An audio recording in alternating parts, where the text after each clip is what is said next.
Hello नमस्कार दोस्तों। ये कहानी संबल ज़िले की है। यहाँ पर एक व्यक्ति जिसका नाम राहुल है, जूतों का कारोबार करता है। साधारण परिवार का रहने वाला राहुल रोज़ की ज़िंदगी साधारण व्यक्ति की तरह ही जी रहा था। 2 बच्चे होते हैं और एक पत्नी। बिल्कुल साधारण तरीके से अपने जीवन को जीने वाला राहुल नहीं जानता था कि उसके जीवन में आगे क्या होने वाला है। आजकल किसी पर भी भरोसा नहीं किया जा सकता। पता नहीं कब कौन दगा दे जाए। जब अपने ही दगा देने लगें तो आदमी गैरों से क्या उम्मीद करेगा। यहाँ पर राहुल अपनी पत्नी और बच्चों के साथ में रोज़मर्रा की ज़िंदगी जी रहा था। राहुल अपने दोनों बच्चों से बहुत प्यार करता था और अपनी पत्नी से भी काफ़ी प्रेम करता था। लेकिन पत्नी रूबी अपने पति को पसंद नहीं करती थी और कभी ना कभी किसी न किसी बात पे दोनों में अनबन होती रहती है। ये तो साधारण सी बात है कि हर घर में पति पत्नी में कुछ ना कुछ बात को लेकर झगड़ा हो ही जाता है। लेकिन इसका मतलब ये नहीं होता कि पति या पत्नी एक दूसरे के खून के ही प्यासे बन जाएं। यहाँ पर रूबी अपने पति से काफ़ी नफरत करने लगी थी और रूबी का बाहर भी किसी और व्यक्ति के साथ में अफेयर था। एक दिन रूबी का झगड़ा हो जाता है। तब 2 व्यक्ति रूबी के घर आते हैं। राहुल से कहते हैं कि तुम इसे क्यों मारते पीटते हो। तब राहुल कहता है कि ये हमारे पति पत्नी के बीच का मामला है और जैसे कि और पति पत्नियों में छोटी मोटी बातों को लेकर झगड़ा हो ही जाता है, वैसे ही ये हमारे घर का मैटर है और हम इसे मिलकर सुलझा लेंगे। तब रूबी उन दोनों व्यक्तियों को अपना भाई बता देती है। तब बच्चों से कहती है कि ये तुम्हारे मामा हैं। वो दोनों व्यक्ति रूबी के घर पर ही रहने लगते हैं, जिससे राहुल को काफ़ी दिक्कत होती है। लेकिन राहुल मजबूर हो जाता है अपनी पत्नी के आगे, क्योंकि वो उन्हें अपना भाई बता रही थी। इसीलिए राहुल कुछ नहीं कहता। अब रूबी और वो मुँह बोले दोनों भाई मिलकर कुछ प्लान बनाते हैं। जब जब राहुल अपनी दुकान पर जाता तब तब रूबी उन दोनों के साथ मिलकर कुछ नई कहानी रच रही थी, जिसका अंदाज़ा राहुल को बिल्कुल भी नहीं था।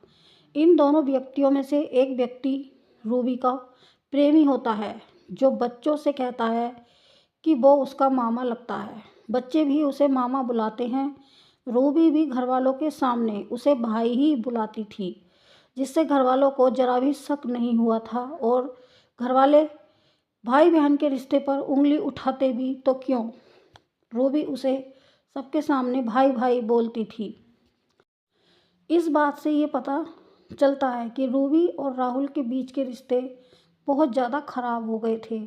इसीलिए रूबी ने अपना एक प्रेमी रखा हुआ था, जिसे अब रूबी खुलेआम अपने घर में रख रही थी और किसी को जरा भी भनक नहीं थी, क्योंकि रूबी और वो प्रेमी अपने रिश्ते को कुछ और ही दिखा रहे थे और असलियत में उनका रिश्ता तो कुछ और ही था, जिससे घरवाले और बच्चे बिल्कुल अनजान थे। जब बच्चे स्कूल चले जाते थे और राहुल भी अपने काम से निकल जाता था, तब रूबी पूरे दिन अपने प्रेमी के साथ घर पर ही रहती थी। प्रेमी राहुल का ही कमाया हुआ खा रहा था और रूबी भी अपने पति के पैसों पर ही ऐश कर रही थी। लेकिन रूबी राहुल से इस कदर नफरत करती थी कि उसने उसे मारने की प्लानिंग बना ली थी अपने प्रेमी के साथ मिलकर। एक दिन बच्चे तो स्कूल चले गए थे, लेकिन पता नहीं राहुल कैसे घर पर आ गया और रूबी और प्रेमी को उसने रंगे हाथों देख लिया, जिससे रूबी काफ़ी ज़्यादा हैरान हो जाती है और अपने काले कारनामों को छुपा नहीं पाती। तभी रूबी डिसाइड कर लेती है कि अब वो अपने पति को नहीं छोड़ेगी। रूबी ने और उसके प्रेमी ने मिलकर एक प्लान बनाया कि इसे रास्ते से हटा देते हैं। वो दोनों व्यक्ति जो मामा बनकर घर पर आए थे, उसमें रूबी का एक प्रेमी होता है और एक अन्य व्यक्ति था। दोनों व्यक्ति मिलकर रूबी के पति की यानी कि राहुल की हत्या कर देते हैं। उसके शरीर के कई सारे टुकड़ों को काट देते हैं घर के अंदर ही। रूबी ने अपने पति की हत्या अपने प्रेमी और उसके सहयोगी के साथ मिलकर करवा दी थी। अब रूबी अपने पति की बॉडी को ठिकाने भी लगाने की कोशिश करती है और लगा भी देती है। वो एक ऐसे नाले की तलाश करती है जहाँ पर कोई आता जाता नहीं था, लेकिन फिर भी रूबी के काले कारनामे छुपते नहीं हैं। पुलिस के हत्थे लगी जाते हैं। रूबी अपने पति के टुकड़ों को नाले में डाल देती है अपने प्रेमी और उसके सहयोगी के साथ मिलकर। अब रूबी ने पूरी तरह से राहुल की हत्या तो कर दी थी और उसकी बॉडी को भी ठिकाने लगा दिया था। तब रूबी और उसके प्रेमी मिलकर प्लान बनाते हैं। थाने जाकर रूबी एक रिपोर्ट लिखवा कर आती है अपने पति के गुमशुदगी की। रिपोर्ट तो लिखवा देती है, लेकिन रूबी थाने वापस नहीं जाती। ना तो वो पूछताछ करती है और ना ही वहाँ पर जाकर दोबारा से किसी भी तरह की कोई शिकायत या अपने पति को ढूंढने के लिए कहती है। रूबी सिर्फ रिपोर्ट लिखवाकर घर आ जाती है और आराम से बैठ जाती है अपने प्रेमी के साथ मिलकर। लेकिन पुलिस भी ज़्यादा ध्यान नहीं देती। रिपोर्ट लिखवाए हुए कई दिन हो जाते हैं। रूबी तो सोच रही थी कि उसने तो अपने पति को नाले में डाल दिया है। अब किसी को ना तो उसकी बॉडी मिलेगी और ना ही पुलिस उसे ढूंढ पाएगी। रूबी ने सोचा कि अब वो अपने काले कारनामों को बहुत ही आसानी से छुपा लेगी। प्रेमी और रूबी दोनों मिलकर खुश होते हैं और घर में रहते हैं। रूबी ने जहाँ पर अपने पति की हत्या की थी वहाँ से सारे सबूत मिटा दिए थे। रूबी पूरी तरह से निश्चिंत हो जाती है अपने पति की हत्या करके कि अब किसी को भी कानो कान खबर नहीं लगेगी कि उसका पति आखिर गया तो गया कहाँ। पुलिस ज़्यादा ध्यान नहीं देती और ना ही रूबी थाने जाती है और ना पूछताछ करती है। सभी लोग को यही लग रहा था कि उसका पति गायब हो गया है। कुछ दिन के बाद एक नाले के पास कुछ लोगों को इंसान के शरीर के कटे हुए टुकड़े मिलते हैं। वो लोग पुलिस में सूचना देते हैं। वहाँ पर पुलिस आती है और देखती है कि वहाँ पर कई सारे टुकड़े पड़े हुए हैं और सड़ चुके थे। राहुल के हाथ पे एक टैटू बना हुआ था जिसमें उसका नाम लिखा हुआ था। जब रूबी अपने पति की गुमशुदगी की रिपोर्ट लिखवाने के लिए गई थी, तब वहाँ पर वो अपने पति का हुलिया बताकर आई थी कि उसका पति देखने में कैसा है, किस तरह के कपड़े पहने हुए है। लेकिन रूबी को इस बात का ज़रा भी अंदाज़ा नहीं था कि वो अपने बताए हुए जो भी उसने पुलिस के सामने बातें बताई थी वो उन्हें भूल चुकी थी। अब पुलिस को जैसे ही कटे हुए टुकड़े मिलते हैं वो उन्हें थाने में लेकर जाते हैं और रूबी को बुला लेते हैं। रूबी से कहते हैं कि क्या ये तुम्हारे पति के शरीर के टुकड़े हैं? तो रूबी साफ इनकार कर देती है। रूबी अपने पति को पहचानने से मना कर देती है और कहती है नहीं नहीं, ये मेरे पति के टुकड़े नहीं हो सकते। तभी पुलिस कुछ पुख्ता सबूत के लिए रुक जाती है। पुलिस को यहाँ पर शक हो जाता है क्योंकि रूबी ने पहले ही पुलिस को बता दिया था कि राहुल देखने में कैसा है। और पुलिस को पुख्ता सबूत तब मिलता है जब राहुल की कलाई पर उसका नाम लिखा हुआ देख लेती है पुलिस। उस पर राहुल नाम का टैटू बना हुआ था और रूबी साफ इनकार कर रही थी। तब रूबी से पुलिस कहती है कि ठीक है, तुम घर जाओ, हम कुछ और देखते हैं। रूबी भी चुपचाप अपने घर वापस आ जाती है और अपने प्रेमी के साथ पहले की तरह ही रहने लगती है। किसी को भी उनके रिश्ते पर शक नहीं था क्योंकि रूबी अपने प्रेमी को भाई बताती थी और बच्चे भी उसे मामा मामा कहते थे। अब अचानक से पुलिस रूबी के घर आती है। रूबी के घर को बहुत ही गहरी नज़रों से पुलिस देखती है और छानबीन करने की कोशिश करती है। रूबी के बच्चों से भी पुलिस पूछताछ करती है। रूबी की बेटी पुलिस के सामने सारा गुनाह कबूल करवाती है अपनी माँ का और कहती है कि मेरी माँ ने ही मेरे पिता की हत्या की है। रूबी की बेटी अपनी माँ से डर तो रही थी, लेकिन वो अपनी माँ का गुनाह पुलिस के सामने बता देती है और कहती है कि मेरी मम्मी ने ही मेरे पापा की हत्या की है और हत्या मेरी माँ ने तब की है जब हम लोग स्कूल गए थे अपने प्रेमी के साथ, और ये मामा नहीं है, ये मेरी मम्मी का प्रेमी है। ये सुनकर पुलिस के भी होश उड़ जाते हैं कि जिस रिश्ते को इतना पवित्र माना जाता है कुछ लोग उस रिश्ते की आड़ में अपने गंदे और काले कारनामों को अंजाम देते हैं। अपने रिश्ते की सच्चाई छुपाकर रूबी अपने प्रेमी के साथ में रंगरलिया मना रही थी अपने ही पति के घर में, और उसकी ही हत्या करके उसके ही पैसों पर अपने प्रेमी को भी पाल रही थी। रूबी के घर से पुलिस को एक पुख्ता सबूत मिला, जिससे दूध का दूध और पानी का पानी हो गया। रूबी के घर में एक हीटर रखा हुआ था जिस पर खून की बूंदें मिली।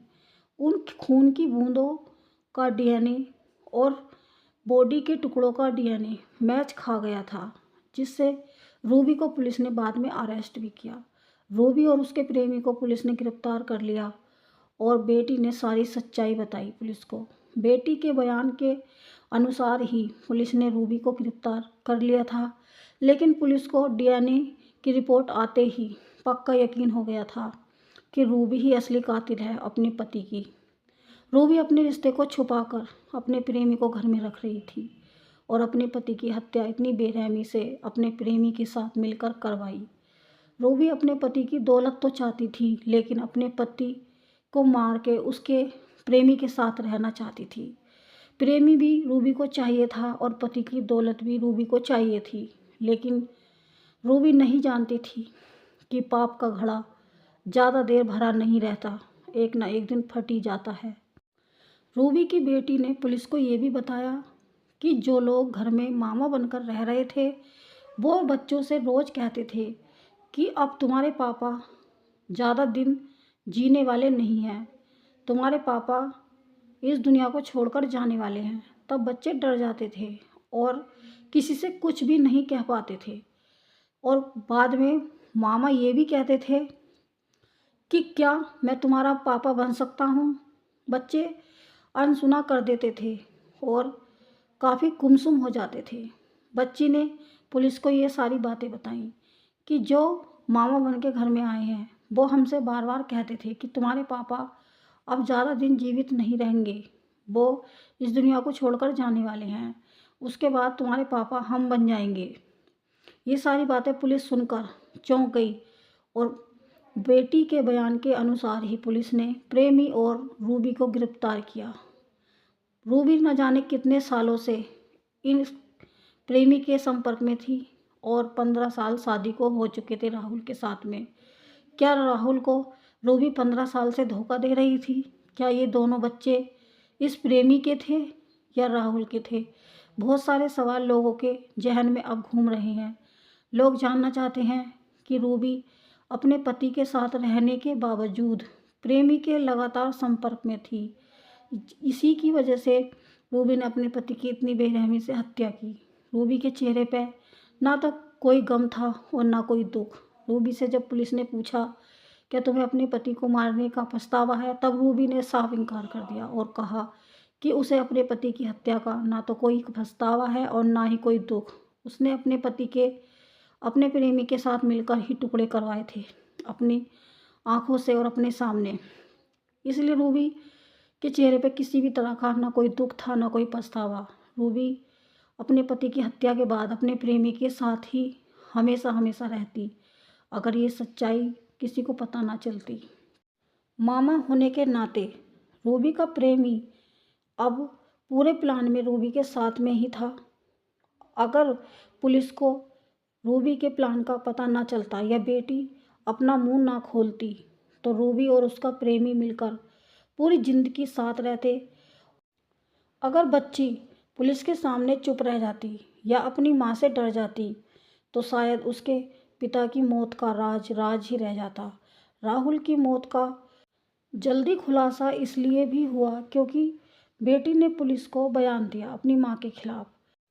पुलिस को रूबी पर शक तो हो गया था, लेकिन रूबी अपने बयान पलट गई थी, इसीलिए पुलिस को थोड़ी दिक्कत उठानी पड़ी, क्योंकि रूबी अपने दिए हुए बयानों को पलट रही थी। उसने कहा था कि उसके पति के हाथ पे टैटू है, लेकिन बाद में जब उसे बॉडी के टुकड़े दिखाए गए तो रूबी ने पुलिस के सामने मना कर दिया, जिससे पुलिस डायरेक्ट उसको गिरफ्तार नहीं कर पाई।